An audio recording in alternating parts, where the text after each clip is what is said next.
එවන් මේ ව්‍යවසායකෙක් වෙන්න හැමෝටම පුළුවන්ද? ව්‍යවසායකත්වය කියන්නේ කමං දක්ෂ ෆීල්ඩ් එකක නැත්නම් දක්ෂ දෙයක අපි සර්විස් එකක් ප්‍රොවයිඩ් කරනවා, සේවාවක් සපයනවා. මිලකට ප්‍රධානම දේ තමයි අපි මතක තියාගන්න ඕන. මුලින්ම අපි ලර්න් කරන්න ඕන. පස්සේ අපි එල්ලපුර අයින් කරන්න. MasterMind channel එකට ඔබ සාදරයෙන් පිළිගන්නවා. ඉතින් ව්‍යවසායකත්වය කියන්නේ ඉතාමත් වටිනා මාතෘකාවක්. විශේෂයෙන් අපි ගත්තොත් pay tax වැඩි වෙන කාලයක සමහර හිතනවා ජොබ් එකක් කළා වැඩක් නැහැ කියලා. අපිට හිතන සමහරට ඔබට හිතනවා ඇති ව්‍යවසායකෙක් වෙන්න. ඉතින් එවන් මේ ව්‍යවසායකෙක් වෙන්න හැමෝටම පුළුවන්ද? හැබැයි මතිය මොකක්ද? පුළුවන් රොෂාන්. එකම දේ අපි ව්‍යවසායකෙක් වෙනවා කියන්නේ අපි දැන් යම්කිසි ආයතනයක වැඩ කරා නම් ඒ ආයතන ප්‍රධානියා හා සමානයි. එතකොට අපිට ප්‍රශ්න කීපයක් අපිට ඉස්සරහට එනවා. පළවෙනි එක තමයි නපත්වන ව්‍යවසායකත්වය කියන්නේ. ව්‍යවසායකත්වය කියන්නේ කමං දක්ෂ ෆීල්ඩ් එකක නැත්නම් දක්ෂ දෙයක අපි සර්විස් එකක් ප්‍රොවයිඩ් කරනවා, සේවාවක් සපයනවා. මිලකට යම්කිසි මිලක් ලබා දෙන්න. සරලම ව්‍යවසායකත්වය කියන්නේ ඒකයි. එතකොට අපිට ප්‍රශ්න කීපයක් එනවා. පළවෙනි එක තමයි අපිට අවශ්‍ය දක්ෂතාවය අපි සපුරගෙනද තියෙන්නේ කියන්නේ. ඒක ප්‍රධානම දේ තමයි අපි මතක තියාගන්න ඕන. මුලින්ම අපි ලර්න් කරන්න ඕන. පස්සේ අපි එල්ලපුර අයින් කරන්න. එහෙම නැතුව අපි මුලින්ම හිතුවොත් අපි earn කරලා ඉගෙන ගන්නවා කියන එක අපිට ව්‍යවසායකෙක් වෙන්න බෑ. මුලින්ම අපි එන ඉගෙන ගන්න අවශ්‍ය. ඒ ව්‍යවසායකත්වයට අවශ්‍ය දේ අපි ප්‍රවීණත්වය ලබා ගන්න අවශ්‍ය. මම හිතන්නේ රොෂාන්ගේ ශේෂ්ත්‍රේ රොෂාන් ධර්මව කොච්චරක් දුරට දැනගත්තද කියලා. ඉතින් ඒක මුලින්ම අපි ඒකට අවශ්‍ය අපි ඩිසිප්ලින් එක. ඒකට අවශ්‍ය අපේ පරිසරය අපි හදාගෙන තියෙන්න ඕන. එහෙම නැතුව අපි මාකට් එකට ගියාම ව්‍යවසායකෙක් විදියට අපිට අවුරුද්දක් දෙකක් ඉඳන් අපිට ෆේල් වෙන්න තමයි වෙන්නේ.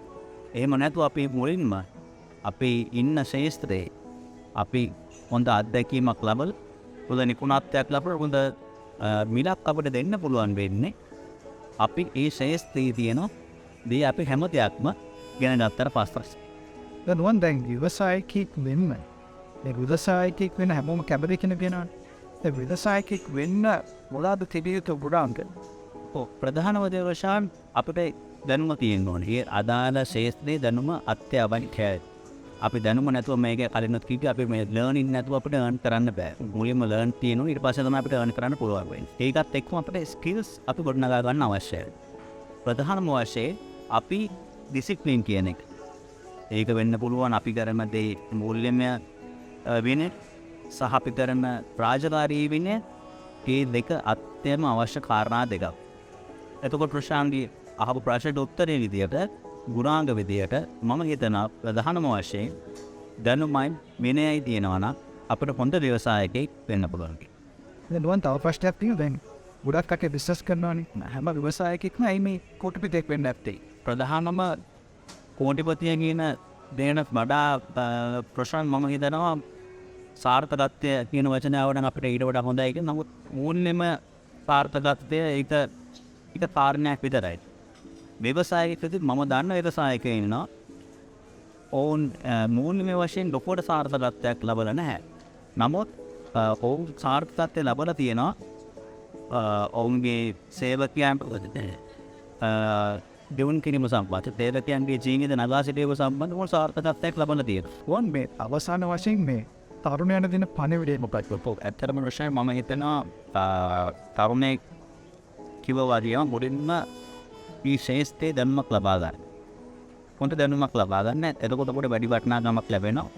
ඒ වගේම ඔබ ස්වයං විනයක් ඇති කරගන්න හැම අංශයකින් මූල්‍යමය අංශයෙන් හතර රාජකාරී තමන්ගේ සේවකයන් සම්බන්ධව විනයක් ඇති කරගන්න. එතකොට ඔබට සාර්ථක ව්‍යවසායකයෙක් වෙන්න පුළුවන්. බොහොමත් ස්තුතියි අපේ YouTube channel එකට සහභාගී වුණා. ඔබ ස්තුතියි මම රොෂාන් මට ආරාධනා කළා. Thank you. මොකද්ද මේ heart versus mind decisions කියන්නේ? සරලව කිව්වොත් ජොබ් එකක් කරලා කෝටිපතියෙක් වෙන්න පුළුවන්. අපි හම්බ කරන හැම දෙයක්ම අපිට නැති වෙන්න පුළුවන්. කවුරුහට හොරගම් කරගන්න පුළුවන්. නමුත් අපේ තියෙන knowledge එක මේ කාටවත් හොරගම් කරගන්න බෑ. අපිට ඉගෙන ගැනීමට තියෙන ආශාව බර්නින් ඩිසයර් ඒක තියෙන්න ඕනේ. ඒක තිබ්බොත් විතරයි අපිට ඉස්සරහට ගැන අපිට හිතන්න පුළුවන්. කොයි වෙලාවෙද ඕන අපි ගන්න ඕනේ hard decisions. සහ කොයි වෙලාවෙද අපි මේ mind decisions ගන්න ඕනේ. අපි මයින්ඩ් ඩිසිෂන්ස් ගන්න ඕනේ හැම වෙලෙම. අපි හાર્ඩ් ඩිසිෂන්ස් කිසිම අවස්ථාවක් ගන්න හොඳ නැහැ.